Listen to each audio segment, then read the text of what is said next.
In every heart, regardless of culture or birthplace, lies a deep yearning to prosper and be independent.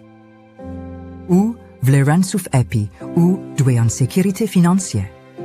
I now have a long-term financial plan. Les soucis d'argent sont réels, mais je me ressource pour moi et ma famille. Nunca acreditamos que poderíamos reconstruir o nosso legado, mas agora podemos. Surayatu inayofuata imeanza. What I teach my son, I teach my son's son. From the African diaspora and across America, discover the power of Wikiza. Sika kola bea ne sika awode beto mo ye wa mamere. Sika merehia me homono soba me mpotam hofosum fasar. Non lanui mum sunu care. Build lifetimes of financial security. Wekeza. Wekeza. Wikiza. Wikiza. Wikiza. Wikiza! We speak your language. Wikiza. Connecting communities, building financial futures. Join us now. What if I told you your child could become an educated consumer, investor, entrepreneur, and a philanthropist, all from the comfort of your laptop or mobile phone? And could learn how to manage one of the world's most powerful currencies, money. It's true.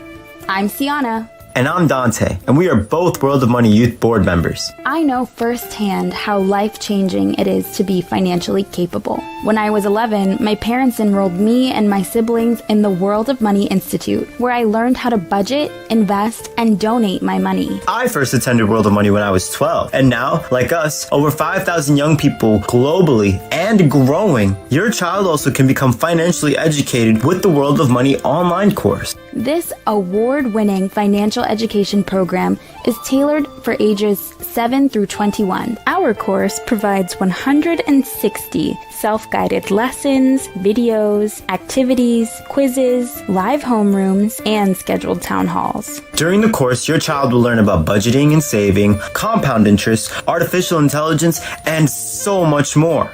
Give your child the foundation for their financial security and generational wealth. Register for the World of Money online course today. TheWorldOfMoney.org. Developing financially responsible adults, one child at a time.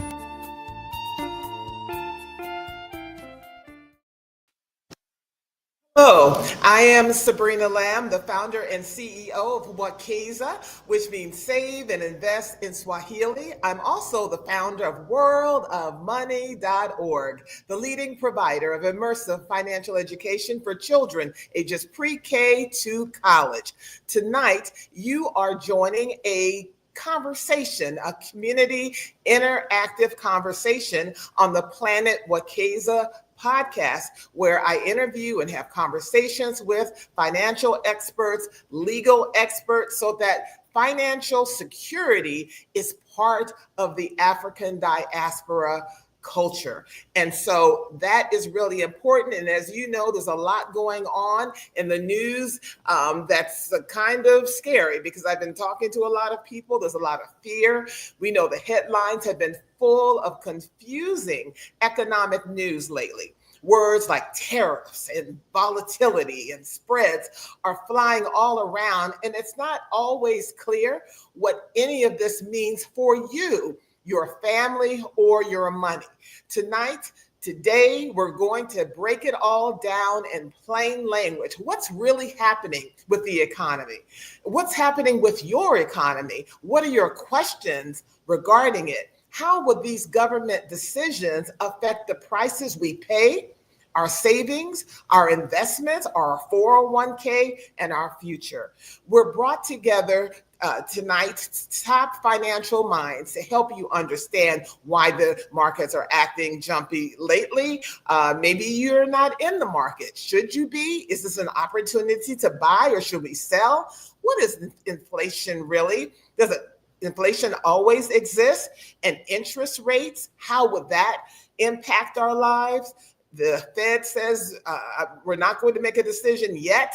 How will that affect our lives? And what smart, everyday people can do, like you, right now to protect and grow your money, even during uncertain times. So bring your questions, have your questions ready, post them in the chat, whether you are joining us during the live stream on YouTube or Facebook or LinkedIn. We're here to make it plain and practical. No jargon, just the facts, actionable facts that matter to you. But you're a very important part of this conversation, so make sure you have your questions or your comments. So we have joined by two financial experts, and I call them friends as well. Reginald Canal is a well-regarded financial services representative with 15 years of leadership experience at HSBC and a passion for diversity and community service. Reginald is known for his innovative approach and commitment to client success. He holds a BA in French and an MBA from Binghamton University. Also joining us, Marc Lichtenfeld is a chief income strategist. What a title. At the Oxford Club, and founder and senior editor of the Oxford Income Letter definitely recommend that you sign up for the newsletter. I receive it almost daily in my inbox. He is a leading expert on income investing. Marc is a leading bestseller, as well as frequent media guest with appearances on CNBC, Fox Business, and Bloomberg Radio. His insights have been featured in the Wall Street Journal, Forbes, and U.S. News Today, amongst others. And I'm so glad that they're here. Welcome, Marc, and welcome, Reginald Canal. Hi, Sabrina. Always great to see you. Thank you, Sabrina. So, what are we going to do? What is happening? My first question is, a lot of us heard the news about the tariffs and then the markets jumping up and down, but what are tariffs? Haven't they been around forever? And why do they make the stock market go crazy? But let's start with tariffs. What are they, and why should we even care? Let's start with you, Marc. Sure. So tariffs are a tax that governments place on goods from other countries, and they've existed for a long time. This isn't something new, and the reason that they'll do it is to even the playing field a little bit. So if labor, let's say, is much cheaper in one country, and they can produce goods at a much cheaper price, then one country might put a tariff on it to increase the price and make their own industries a little bit more competitive, so that their consumers aren't only buying from the country with the cheaper labor. They've been doing this for many years, and these tariffs are all part of trade agreements. So none of this is new. What is new is that the president has put on what he's calling reciprocal tariffs. So these are tariffs that are matching, or in some cases exceeding, existing tariffs. And keep in mind, those existing tariffs have been agreed upon previously. So basically, he's going to be raising the prices on consumers. Okay, Reggie, what are your thoughts on this? No, I agree. I think Marc said it best. I think we'll leave it there. I think he did it very eloquently. So, for example, let's say there's a mother who's pregnant. Well, that doesn't make any sense. Okay, she's a pregnant lady. And she ordered or wants to order a baby carriage. And right now, prior to these tariff announcements, was on a freighter from China to the United States. Now, with the application of these tariffs, how will that affect that mother who's waiting to pick up her baby carriage at a local baby carriage store? How would that impact her? Reggie, we can start with you. Yeah, I would say we should not panic. I think, Sabrina, thank you for bringing this conversation together. And if I go back to that beautiful video you just played, I just think things have been changing so much. I think we should just focus on everyone continuing what they need to do to make sure they're okay financially. I think there's a decision made today, it changes tomorrow. So I think before we all panic, let's just continue what we need to do to make sure that we are financially independent. And those things have not been ironed out. That stroller may or may not change in price. So for right now, I would say stay the course and worrying about savings, getting your financial house in order. But I just think right now people shouldn't panic. Marc, should we panic? I'm on the roof right now. Panicking is never a good idea, but I will say that if these tariffs stay in effect, there will be price increases, no doubt about it. I mean, to answer your previous question, if the woman is waiting to pick up her baby carriage at the carriage store, whoever imported that carriage is going to have to pay the tariff. The president likes to pretend that the exporting country pays the tariff, and that's not the case. It's whoever is importing it. So the wholesaler who's importing the baby carriage will pay a higher price, very likely pass on that higher cost to the store, and then very likely that store has to pass on the cost to the consumer. Now, it might not be 100% of the cost each way, but it will result in higher prices. And that's why people are worried and very concerned that this could spark inflation. And as Reginald said, that this is far from a done deal. The administration seems to change their mind not even every day, every couple of hours. So we'll have to see how this eventually gets hammered out. And I certainly believe that there's going to be some reasonable agreement, because to put these high levels of tariffs that he's been talking about would cause extremely high prices for people. And personally, I don't believe that that's what the president really wants, the administration wants, and certainly not what the American people want. So I do think Reginald is correct not to panic, but I think it's important to be aware as a consumer of what this could mean to you. So there's been reciprocal tariffs. We all know, or we should know, that America is a consumer society. We manufacture very little. We need the baby carriage, the jacket that I'm wearing, almost everything is manufactured in China. In order for these tariffs, and particularly the reciprocal tariffs from a powerhouse like China, maybe they say, well, no, we're going to stay with our reciprocal tariffs on you because we cannot trust you with tariff agreements that were already implemented. What are your thoughts about that? Either of you, jump in. So I'll say that I think that's a fair question, in that essentially President Trump has kind of ripped up the existing agreements and starting, trying to implement his own tariffs. And maybe it's a negotiating ploy, I believe it is, to try to get them to come to the table. But I think that's valid, that, or at least fair, that you might question whether other countries believe that we can be, at this moment, a fair trading partner. Because, like we said, there are existing trade agreements in place. And in my opinion, and it's just my opinion, there are better ways of going about it. But we also know that, one of the president's tactics is to kind of break things purposely and then, renegotiate, reassemble, what have you.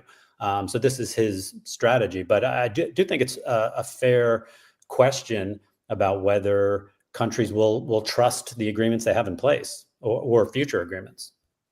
What are you hearing from your clients, your readers?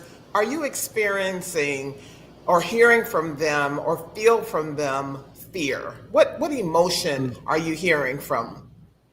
That's a great question, the fear question. Look, I think we're busier than ever. So why, right? And so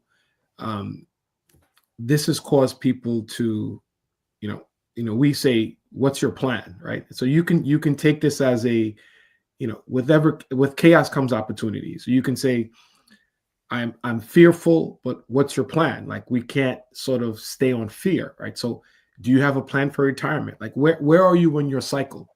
Is this a young person listening to this podcast? Is it someone middle career? If you're middle career, it's what's the plan? If you're close to retirement, what's the plan? We need to save more. I would say, do we need that extra thing we need to buy anyway?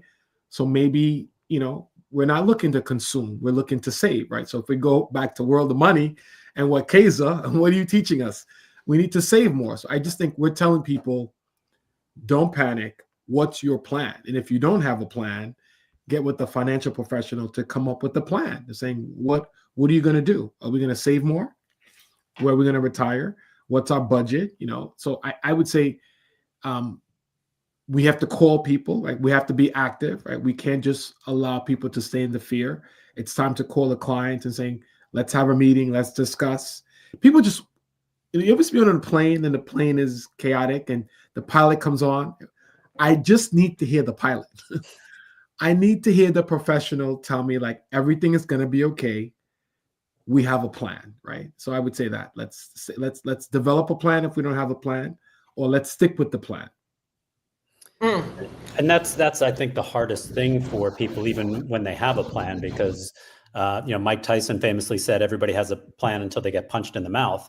And right now, investors feel like they're being punched in the mouth. And so having a financial advisor like Reginald is talking about, who can say, we've seen this before, I've been here before, and not that every market follows the exact same pattern, but we do know that every time the market goes down, it's eventually followed by new highs. Sometimes it's quicker, sometimes it takes a little while. But it's certainly nice to have somebody who's been there before and seen a few things to say, this is how things often go, and you don't have to be too worried if you're fairly new to all this.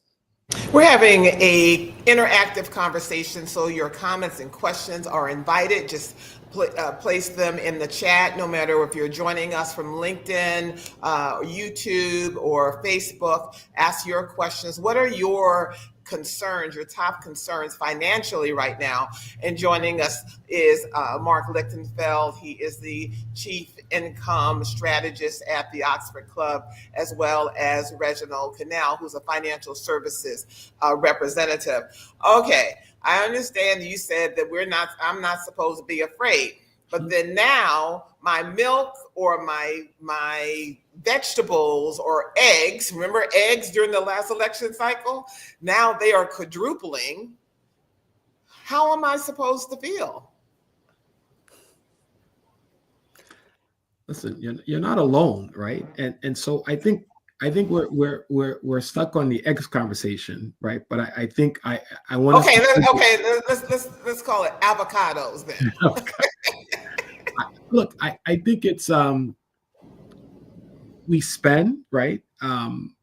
We need to save, right? Okay, so I give you an example. I love eggs, right? I used to eat 4 eggs a day. Now I eat 3 eggs a day, right? So what am I doing to adjust of what the current situation? You're either going to buy the eggs or the avocado, or you're going to look someplace that they're less expensive, or you're going to say, I'm going to do without. I'm going to save what I used to spend on the eggs to something else, right? And so I think we just have to adjust. Look, it's happening to all of us, right? But I don't want to sound like a broke record. We just need a plan, right? Because if you like eggs, you're going to buy the eggs, right? If it means I buy the eggs, I'm going to do without something else, right? If that's more important to me, right? Or I have to make more money to be able to buy the eggs and the avocado and everything else that you want, right? So it's choices, right? We have options, right? We just have to figure out, if I continue to do the same thing, or am I willing to adjust? Because things are inevitably, prices are going up, Sabrina. And I would say, that plan can be as simple as a budget. Create a budget for yourself. So if suddenly you're finding yourself being a little stretched because of higher prices, create a budget. And everybody hates to say, well, I'm spending the $5 on the coffee or whatever. But if you do that for a couple of weeks, you will see kind of where there are leaks in your plan or your budget, and where you can save money easily, perhaps even without sacrificing some of the important things. Mark, I think that's let's just stay on that. He just dropped a big nugget there. If I know, Sabrina, you're a very tangible person. You like to give tangible ideas to the parents. If you took nothing away from this conversation that's about to happen, can you answer, do you not have a budget? If you don't have a budget, it's simple. You can sort of develop one. There's some samples online. Do I have a monthly budget or develop a budget? I think that could be your step one to avoid the fear. Are you suggesting we have to sacrifice, that I can't go on the cruise this year? What are you suggesting, Reginald and Marc? That I have to live in austerity, that I can't enjoy? And by the way, I'm not a saver.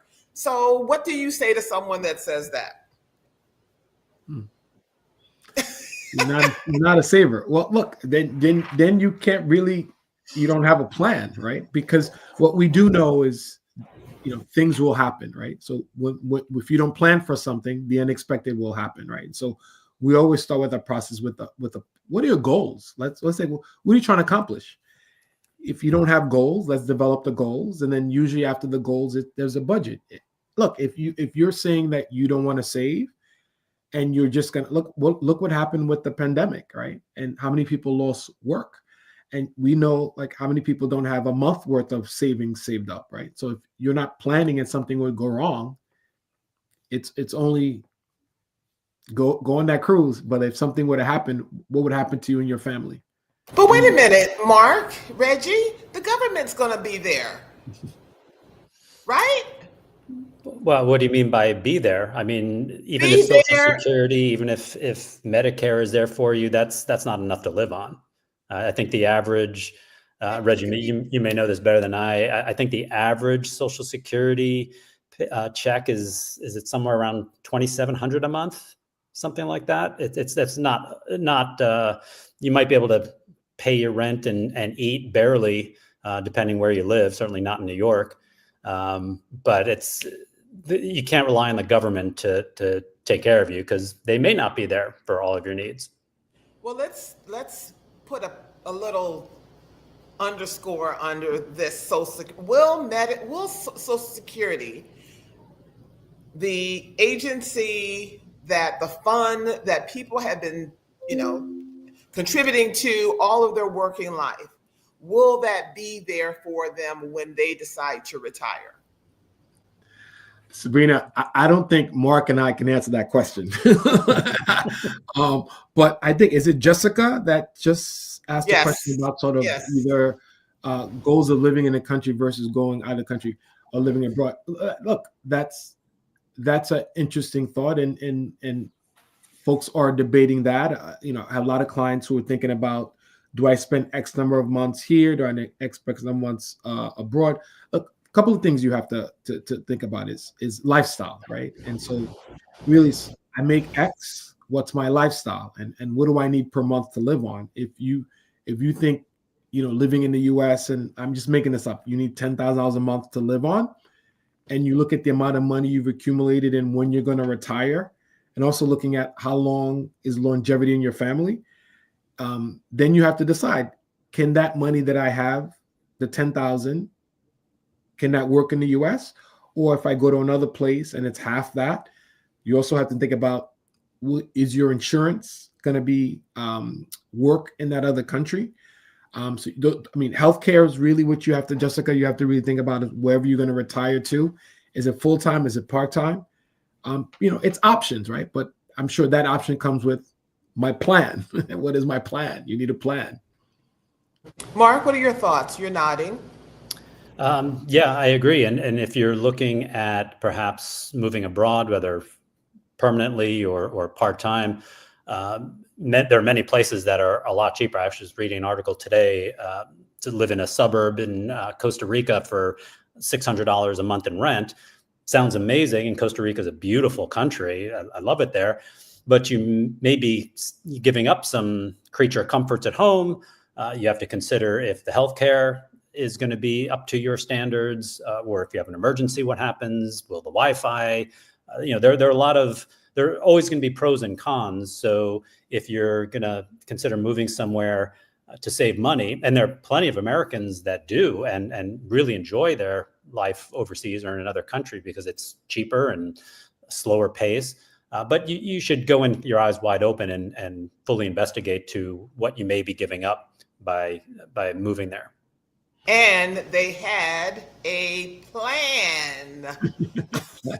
I can hear you keep coming back to that because it's so important, because that's what gives you the security to ride out difficult times, to know that you do have this plan in place. And part of that plan also is, what happens if things go wrong? What happens if I move to Costa Rica and don't like it? What happens if the stock market falls 25%? Having that plan in place when you're rational and things aren't chaotic, that gives you the peace of mind, so that when the spit hits the fan, you're in a good place, knowing that you put this plan in place when you're thinking rationally. Yeah, just well said. I think the most noise we're hearing is, people can react to whatever is going on, but if they peel back the onion in their own household, right, and saying what are they doing or what are they not doing, you can sit there and watch the news and let it affect you health wise, and these things may not affect the average person, right? If the average person is trying to figure out, okay, can they retire? Do they have the emergency fund? Do they have a budget? Do they have life insurance? Can they put the kids to school? Like, I think there's a lot of work that we individually have to do, right? And not even allow the noise to affect them, because at the end of the day, like you still got to do the work, whether the eggs are $3 or $4. If you're not with the plan, tariffs or no tariffs, what is your household doing to sort of to be wealthy or financial freedom, whatever is the right word for you. So the Fed chair is the last quote that I heard from him is that they're holding on any decision to drop interest rates. So if interest rates drop, how does that impact one's credit card, or whether they're deciding to buy property? How does the Fed, why should we stop and listen to everything the Fed chair says? Why is those announcements critical, and how does it apply to us? Mark, I'm gonna let you take that one.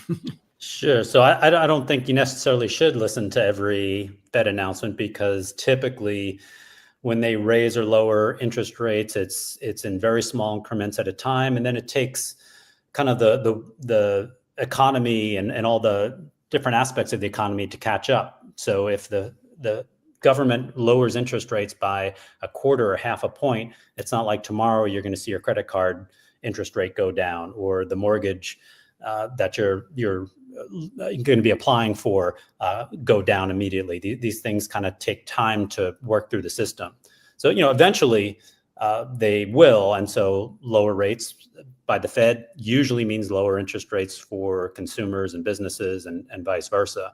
But I wouldn't be too hung up on every announcement and the president trying to strong arm the Fed into lowering rates, and the Fed chair Jerome Powell resisting.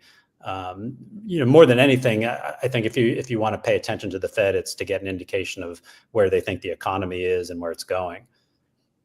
So thank you. I'm sorry, go ahead. I could just add to what Mark just said. I would just say, if I'm the average person listening to this podcast, right, I would say my recommendation is, like, let's speak to professionals. We're in an age that everybody wants to Google things. Like, everybody's an expert. Like, they're an expert in medicine, they're an expert in finances, they're an expert in their taxes. And I would say, call the proper professional. Like, if your questions about mortgages, you're looking to buy a place or not buy a place, find your local realtor or find your local mortgage person. Like, that's the person who has an expert, either at your local bank or at your community bank or wherever that is. And that person gives you an expert, right? I'm doing my taxes. I have tax questions. What does it affect my taxes? I know we can do it on our own. Let's call the accountant. Like, let's like, if we go to the doctor, we go to the dentist, we want to get our teeth. We go to the eye doctor, right? So we know to go to these type of professionals. But I feel like when it comes to money, we don't want to go to these type of professionals. Like, we want to do the taxes on our own. We want to Google everything. We want to invest on our own. I just think, we don't fix our own cars. We go to a mechanic. Go to the people who are the experts and these subject matter experts to give you the advice that you need. Not Larry, your next door neighbor, not my brother-in-law who thinks he's like professional people who are trained and licensed to give you the proper advice. That would be my 2 cents to add what Mark just said. Excellent. So investing. Should anyone invest in the current market? Should they hold or should they sell their existing stocks? How do you guide your clients and your readers?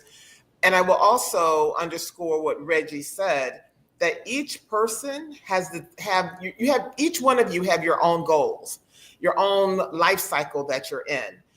So what one advice for one person or a couple or a family will be different based upon where they are economically, their life goals, their child going to college, you got to pay back the student loans. So it's advised differently. But generally, do you advise when a market is, volatile, but some people will say this is a great opportunity to buy because stocks are often low during this time? What do you say to your clients, your readers? Should we stay in the market or get in the market or get out of the market? Just generally. All right, so I'll go first. So what I tell my readers is, if you need any of the cash that's in the market within 3 years, take it out. And not because market has been down lately, I say that anytime, because 3 years is a fairly short time horizon. If you have a wedding to pay for, tuition, anything like that, anything can happen in the market within 3 years, and it should be in something safe. So cash, maybe some treasuries or investment grade corporate bonds. If you're a long-term investor, then I don't recommend selling just because the market's down. If anything, you want to consider putting more money to work. Doesn't mean you have to do it today.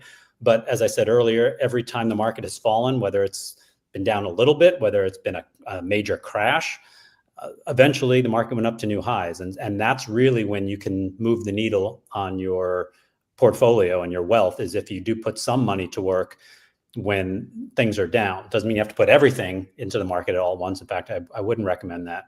And one kind of trick that I tell my readers, and again, these are long-term investors, is put money into the market at regular intervals, whether it's up or it's down, and especially when it's down. And even I recommend putting an alert on your calendar, specific days, whether it's monthly, quarterly, what have you, on specific days that you're going to put money into the market no matter what. That way, you know you have money going in that's going to be working for you, even if the market's down. And it's hard to buy when the market's down. It's really hard emotionally. But if you get that pop-up alert on your calendar that, hey, today is April 17th, and every April 17th, I put money into the market no matter what, then it's a little more difficult to ignore that. So I recommend putting money into the market at regular intervals if you're a long-term investor, and not try to time it. I have a different perspective, but if I took one step back, and if the average person on this, average family, I'm not talking about a super wealthy, I would say everyone wants to talk about investments. I just think there are the 3 steps backwards that I always say, okay, I know you want to talk about this. Have we done this, right? And so if you start with like, okay, we've discussed the goals, right? We've discussed the cash flow, how much money they make, right? What are their bills? What's left over, right? And then you find out, like, I'm generalizing, right? And so there's not even a proper emergency fund. So if God forbid they lost, I'm generalizing, they lost, there's not 2 months, 3 months, 6 months worth of savings, right? They all want to talk about investments. Then I'll say, like, let's talk about disability. Let's talk about protection planning. There's no proper life insurance. There's no proper disability insurance. Like, we understand we drive a car, we need car insurance, but we don't realize that if we can't go to work, we can't earn an income. And what's going to wipe out most people right now, it's a health scare, right? And we've seen this over and over. Medical bills wipes out people. So for us, we're very systematic. We want to go 3 steps backwards. Before we have the investment conversation, we want to make sure that the budget, the emergency fund, the protection planning is addressed. And then you're worthy to have this next conversation. Because, and if you look at sort of how a lot of Americans have accumulated wealth, it's life insurance. It's cash value life insurance is just making sure we're protected against what can go wrong. So we just want to make sure that we have those conversations. And then the next conversation follows, like, okay, are you ready, and how much money you can invest in, and all the next, everything that Marc said afterwards. Does that make sense? Yes. So wait a minute. So you are saying that we should have those protections as a foundation, first with the financial education, that's the foundation, then insurance to make sure that your income's protected, maybe long-term health care, you have those protections, and then you invest. Is that what you're saying, Mr. Canal? That's what we sort of suggest. If you're building a house, you can't start on the 3rd floor or the 2nd floor. You haven't addressed the foundation, right? So there's some foundational things that we have to put in place, and then that house is solid. Not to say there's not going to be a windstorm, but like, that house is not going to move because the foundation's secure. But we, as a people, we love to do the rooftop. We want to be on the 3rd floor. We want penthouse. But we haven't done the penthouse work. We haven't done the steps to get to the penthouse. That would be me. So, Marc, are you giving the same crazy advice that Reginald Canal just said? Can't we just have the roof? No, Reginald is 100% right. So typically when people come to me, and are reading my newsletter or my books, they're at the stage where they are ready to invest, and they've taken care of all these other things. At least theoretically, they should be. So yeah, I agree with everything Reginald said. You need to walk before you can run. Oh, sometimes you got to crawl before you can walk. We want to crawl, then we want to stand with 2 feet. Then we want to, by the time we get to Mark, we're sprinting. We're doing hoops, the javelin. Exactly. And I like the point that both of you made, and Mark, the point that you made in terms making regular intervals in the market every April 10th or whatever your date is. Does $10 or $15 per month in a company that you have properly researched for long-term hold because you believe in the success of that company, maybe you have other questions regarding, you like the ethics, you like the leadership, you like the dividend, the payouts, intervals as it relates to that, can you make any money really with a $10 to $25 month investing in companies? You're not going to get rich investing $10 to $25, but what you will do is you'll be starting. And that's as important as anything, is to get that ball rolling, let your money compound. And then as the time goes on and hopefully your earning power increases, you'll be able to put some more money into your investments. But at least this way, you've got the ball rolling, you have some experience. And so let's say you're doing $10, $25 a month now, maybe 3 years, 5 years from now, you're ready to invest $100 or $500 a month. And you'll have made some mistakes along the way. You'll have had some successes, and you'll have that experience to feel even more confident to put more money at work. I watch and read the Financial Times, CNBC often. Why do they cover the same companies every single day when there's over 2,000 publicly traded companies that investors, retail investors, the average person can invest in? Why do they highlight the same companies? It's Meta, it's Nvidia, it's the same companies all the time. Well, there's some of the largest companies. There's some of the companies that have the most impact in our lives right now. And, we're a celebrity-focused society. So, why are we hearing more about Beyonce than the really amazing, talented singer who's at your local venue, who may be, almost or even just as good? So, kind of once something gets hot, then everybody gets hot. And once people once it's on CNBC, that stock is already hot, right? They're not showcasing a stock that is cheap, that has fallen, that people have forgotten about, that's a great value. They're focusing on the stocks that everybody's invested in already, that have already gone up quite a bit. And people like to talk about winners. They're not interested in cheap stocks that are going to take a little bit of time to go on, to eventually rise and really generate some significant wealth, because you're buying them so cheaply. They want to focus on whatever's hot. So basically, if you're getting a stock tip on CNBC, it's probably too late. So, Mark, would you just go ahead and give us the hottest stock tip that we need to invest in? Everybody get a pen, write this down. What does Marc Lichtenfeld, the Chief Income Strategist, recommend right now to buy? Buy. No. Here's another question. You can answer that, and then also answer, what are the hottest industries that are often overlooked? So I really can't give just one individual stock pick, because I don't operate that way. I don't operate on trying to pick that one home run. I recommend a portfolio of stocks. My focus is dividend growth, to generate income and increasing income every year. And so you want to have a diverse portfolio of dividend payers. So you want healthcare companies, you want energy companies, you want consumer companies, defense contractors, real estate, a whole variety. So just to choose one stock and hope that's the one that ends up being the big winner would be completely wrong. As far as what sectors right now, energy is very cheap. Oil stocks are very inexpensive right now and pay some pretty good dividends. Healthcare has been knocked around quite a bit. I'm a little concerned it's going to stay down.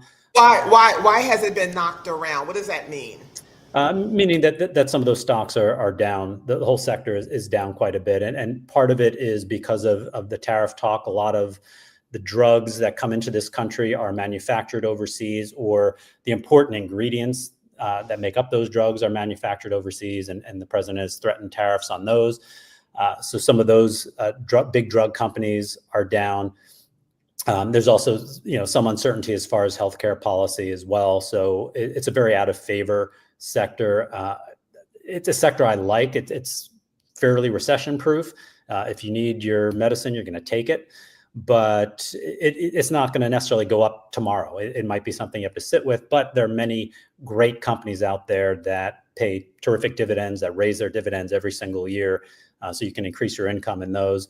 So I do like healthcare, and the defense sector is, almost never out of favor, unfortunately.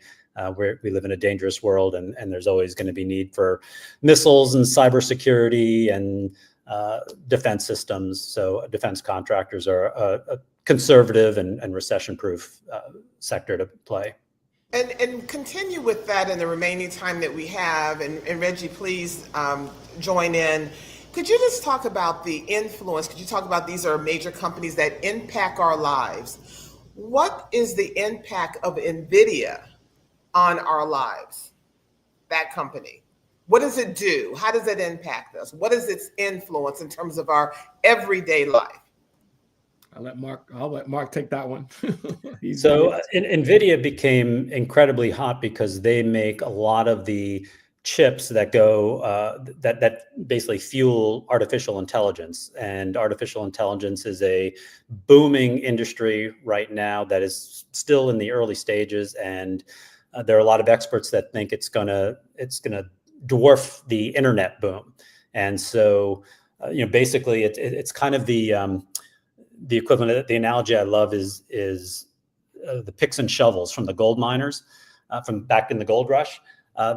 Occasionally somebody found a nugget in the river and struck gold and made money. But really, the people that made money in the gold rush were the ones that were selling the picks and the shovels, and Levi Strauss selling Levi's jeans. And NVIDIA basically sells the picks and the shovels for the artificial intelligence sector. And so that's why the stock has become the biggest and most hottest stock in the world. And a lot of people believe it has a very long runway to go. That they're going to continue doing this for a very long time. However, there was an announcement made, and just bring me up to date. Which country? China is not allowed to buy the chips or sell those chips. How does that impact the strength of that company when they're not going to have a trading partner in China? NVIDIA. So I'm not an expert on NVIDIA, and I'm not clear on how much they have been selling to China prior. I believe that there were already restrictions in place. I couldn't answer that question because I haven't done a deep dive into NVIDIA, really because it's been such a hot stock for so long that I'm not as interested. Doesn't mean it can't continue to go higher. It certainly can. But I also focus, like I said, on dividend payers, and especially stocks that pay a fairly high dividend, not crazy high, but I'm looking at stocks that are paying 3, 4, 5% a year in dividends, and NVIDIA is not that at all. So it's just not a stock that I focus on. We're going to wrap with both of you in terms of what 5 action steps that everyone must do now. But before you do that, Apple is rumored to, and America has a high penetration rate when it comes to using technologies. Everybody's go to sleep every night buying the new cell phone when they just purchased a phone 5 months ago. They want the new one. But now with these tariffs, and I understand they've excluded it putting tariffs on cell phones. But if Apple moves its operations, which it is, that's just a huge task to do, and to India, don't think about moving it to Americas, because I am not I am not assembling a cell phone. That is just not part of my LinkedIn profile. However, with all that movement around that company, what will be the impact in terms of consumers and buying that new cell phone, whether it's Apple or Samsung? Reginald, you want to take this? I've been talking a lot. No, I was ready for the top 5 that she asked. Then you threw an Apple question in there. I was giving up. I was ready for the top 5. What they should do now.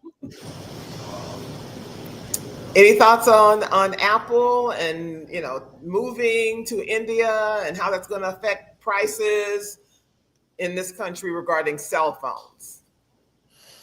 I mean, I think it's too early to tell, and there's so many variables right now, and like I said earlier, the administration changes their mind constantly, and whether it's a negotiating tactic or not, I think there's a long time before this plays out. But also remember, it takes a long time for these things to change. So if tomorrow Apple says we're moving all of our manufacturing out of China into India or the United States, it doesn't just shut a factory and open up a new one. I mean, these things take years. So it's going to take a while before we kind of see how this all plays out.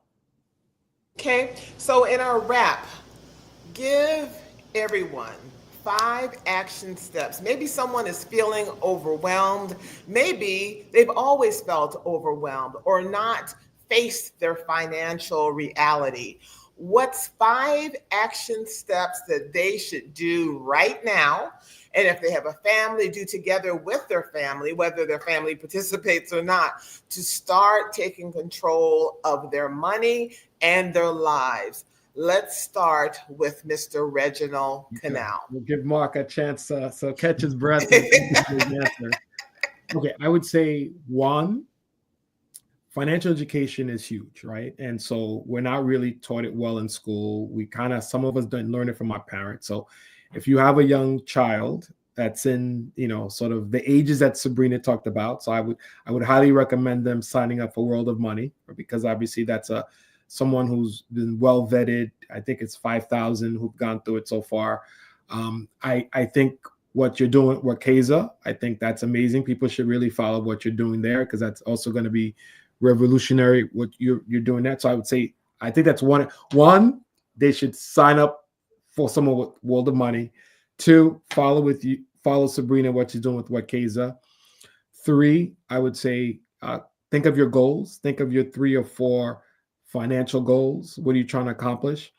I would say 4, develop a budget, a monthly budget to figure out what, when you want to spend on, etc. And then 5, I would say, work with a financial professional.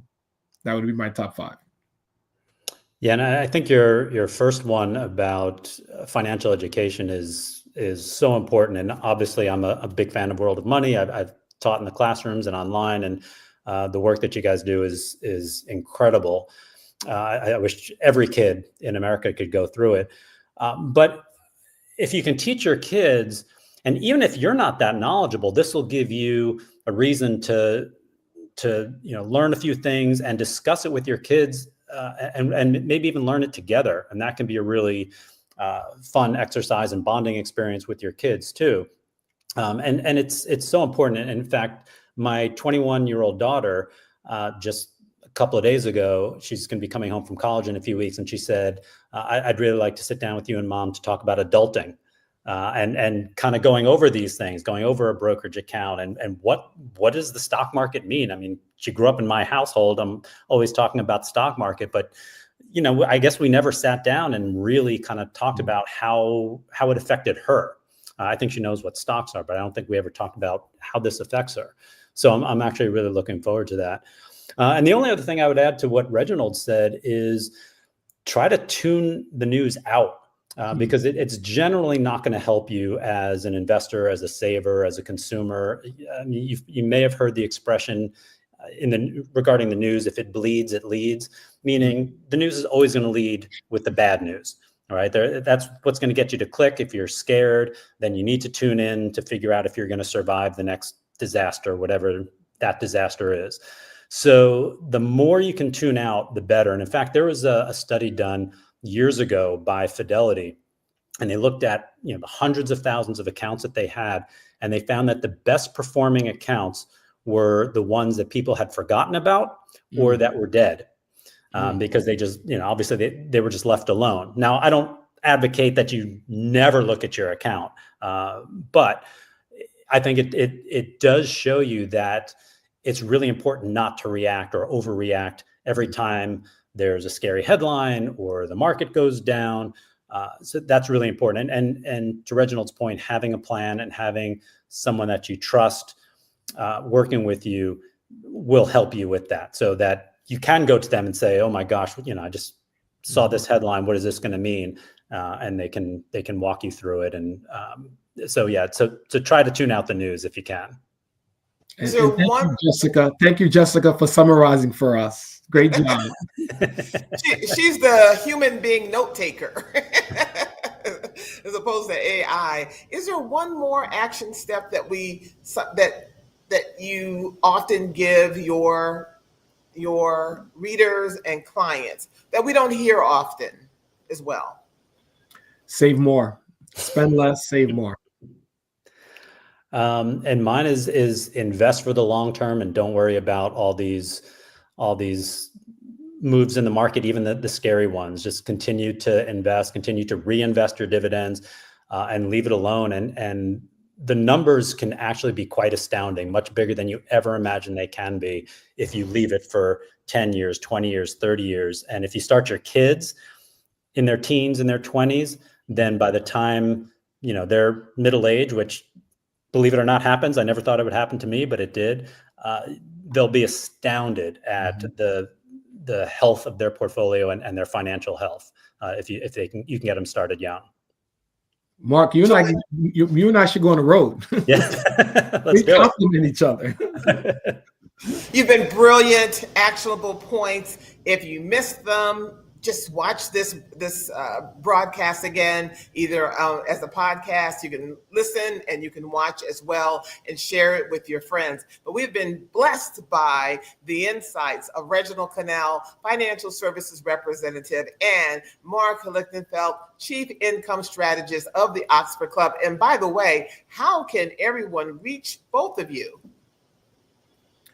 Meet LinkedIn. If you do Reginald Canal on LinkedIn, you can send me a message there. And the best way to reach me is through our free website, wealthyretirement.com. And we have articles about investing and certain dividend stocks. So wealthyretirement.com. I'm writing that down, Mark. Wealthyretirement.com.